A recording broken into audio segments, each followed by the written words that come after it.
Happy Sunday, everybody. Welcome into Chicago Bears Now. My name is Harrison Graham. Doesn't it feel good to not have to, stress over a game today? Let's just sit back, relax, and watch some football, knowing that the Bears are 9-3 and currently the 2 seed in the NFC, and who knows, maybe the 1 seed by the end of the day. Speaking of that, we'll take a look at a Week 13 rooting guide for today's slate of games. Obviously, a lot of games have already happened. 3 games on Thanksgiving and 1 on Black Friday. We all know what happened in that game. But before we get into that, we will dive into some news that benefits the Bears. So do want to hit on that in a second. But if you want to support the program, hit that subscribe button. I am technically off today, but wanted to bring you guys some content and might even hop back on the mic for a video tonight. So if you want to support the show, support me, we would greatly appreciate it. Hit that subscribe button and join us on this magical journey as the Bears are having this awesome season. Okay, Bears, Packers, FGBs in the comments. It's Bears, Packers week. Speaking of the Packers, we got some big news. Devontae Wyatt, they're one of their starting defensive tackles, likely out for the season, for sure the regular season, and for sure the 2 Bears-Packers games, as he has suffered what's expected to be a season-ending ankle injury.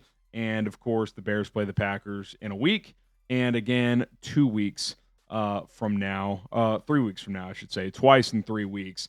That's a notable loss. I mean, one of your starting defensive tackles, he's got 4 sacks this year, good interior pass rusher.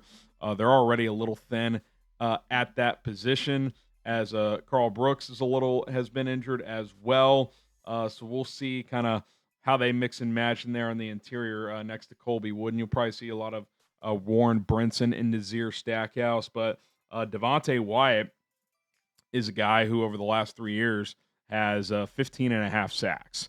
So this is a good player, and him along with Micah Parsons and Rashawn Gary is a pretty formidable trio in terms of rushing the passer. Now, Wyatt isn't the best run defender, so with the Bears and how good they've been at running the football, maybe who they plug in there might actually be a little bit better defending the run, but he is definitely their best pass rushing defensive tackle. So this is a notable loss for Green Bay, and it benefits the Bears because the Bears and Packers have separated from Detroit, at least as of now, in terms of who's going to win this division, and they play each other twice, as we all know, over the next 3 weeks. So we don't celebrate injuries on this channel, but when a big injury impacts the Bears for another team, we're going to talk about it. And you're catching a break here. There's no question about it. Now, we shouldn't feel sorry for the Packers because, number one, FGB, and number two, the Bears have plenty of injuries of their own. We'll, of course, have that all monitored throughout the week. We'll see if TJ Edwards can make it back and some of these other guys as well. But not having to face Devontae Wyatt is a nice break because we know Micah Parsons is capable of causing problems. I would imagine that Green Bay is going to match him up on Ozzie Trapillo as often as possible. Ozzie's done some good things through 2 starts, did give up 4 pressures per PFF in Friday's game against Philadelphia. So you would think Jeff Hafley would try to get Micah lined up on him as often as possible. But regardless, if you don't have to worry about his Devontae Wyatt as much, then you can focus more on those edge rushers, being Micah Parsons and, of course, Rashawn Gary. So no Devontae Wyatt, at least not at this point in time.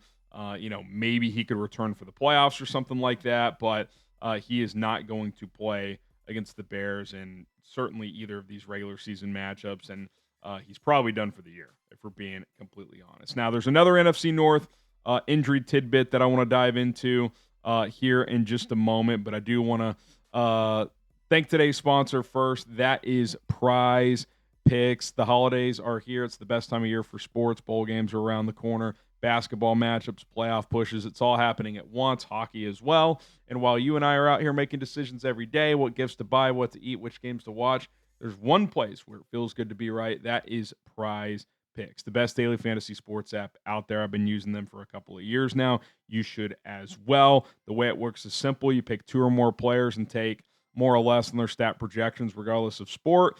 And if you hit, you win money. You can also go with the flex play option, which means you can miss up to 1 time in your lineup and still make some money. or if you go for the power play and hit all of your picks in your lineup, that increases the payout as well. New little feature on PrizePicks also is early payouts. If your lineup gets off to a hot start, you may now have the option to cash out those winnings before the game even finishes. 2 to 6 player lineups. Download the PrizePicks app today.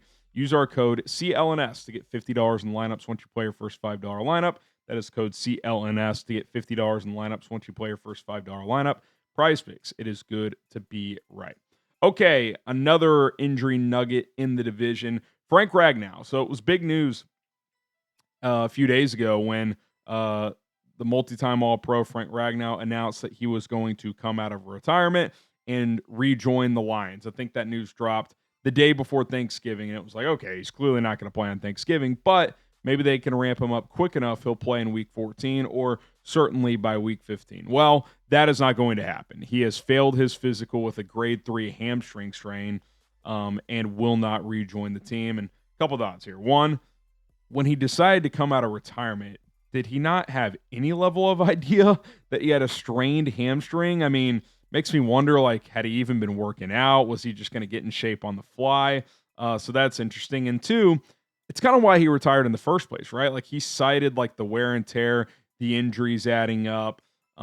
So, I thought he'd be able to provide a lift to that offensive line, but kind of like an emotional lift as well. The Lions have had this kind of weird season where they're still good, but they clearly miss Ben Johnson. You could argue they miss Aaron Glenn as well. Dan Campbell's had to take back play calling from John Morton. That interior offensive line hasn't been as stout with him and Kevin Zeitler leaving. They've had to go young across the interior there.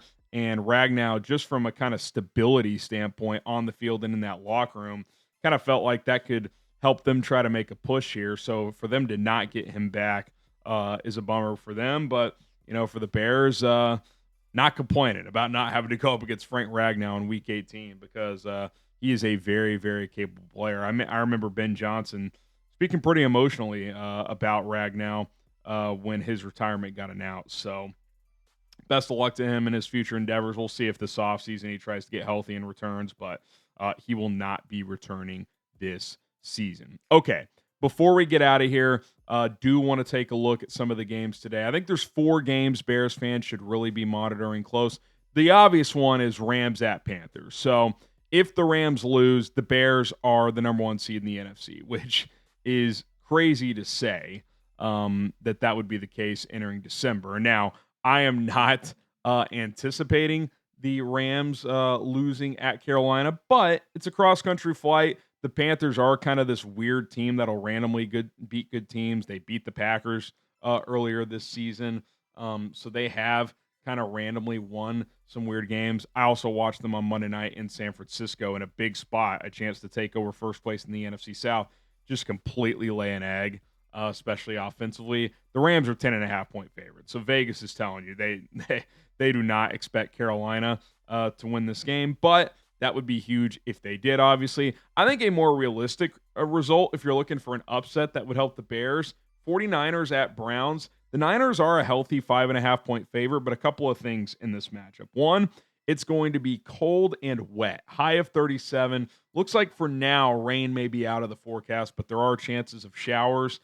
And Brock Purdy in bad weather conditions does not have great physical characteristics, so that could be a tough spot for him. Myles Garrett has been dominant, and outside of Trent Williams, the 49ers offensive line is average at best, so I think he could create problems. And here's a fun little tidbit as well. Kyle Shanahan as a head coach / offensive coordinator going up against, I'm completely blanking, Jim Schwartz, the Browns defensive coordinator, 1-8. Jim Schwartz has kind of been Kyle Shanahan's kryptonite. So, look, Cleveland's been competitive. Their defense is very good, led by Myles Garrett. Shedeur Sanders did some decent things in his first start. If nothing else, maybe he injects some belief in that offense in this one. I could see that being like an ugly 17-13 game. It would not shock me at all if the fourth quarter got here and the Browns had a chance to win. And if the Browns beat the 49ers, they fall back to 8-5. So again, we're obviously, we're hoping the Bears win the NFC North, but these teams in the wild card mix, you still want them to lose as well, because the Bears, if they lose next week, for example, to the Packers, they fall down to a wild card spot. So all these teams in the playoff picture matter, which is why Minnesota at Seattle, we should root for the Vikings. The Vikings at 4-7 are not really in the mix anymore. If they were to win 4 in a row or something, maybe they could get back into it. But Seattle's 8-3. The Bears are 9-3. So again, when you're talking about A, potential seeding among division winners, the Seahawks could win the NFC West, or B, wild card positioning, you want teams in that mix to lose. So we're rooting for Max Brosmer and the Vikings to beat the Seahawks in Seattle. That's a tall task. UDFA making his first start against a Mike McDonald defense, but who knows? Maybe a new quarterback is just what the doctor ordered, at least for 1 week. And then Arizona at Tampa. This one I'm not as concerned about, but I would rather potentially face the Panthers in the playoffs than the Buccaneers. If the Bucs were to get healthy, I do think there's a world where they could still be dangerous.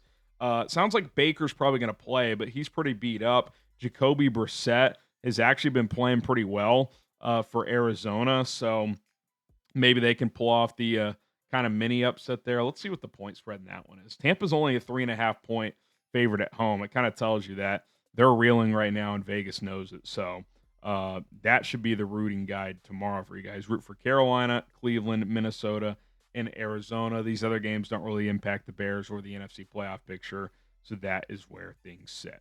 All right, my name is Harrison Graham. Thanks to everybody for tuning in to this episode of Chicago Bears Now. Don't forget to subscribe to the channel on the way out. Get the FGBs rolling in the comment section, as it is FGB week, the first of 2 coming up here over the next 3 weeks. Enjoy your football Sunday. We'll see you guys soon.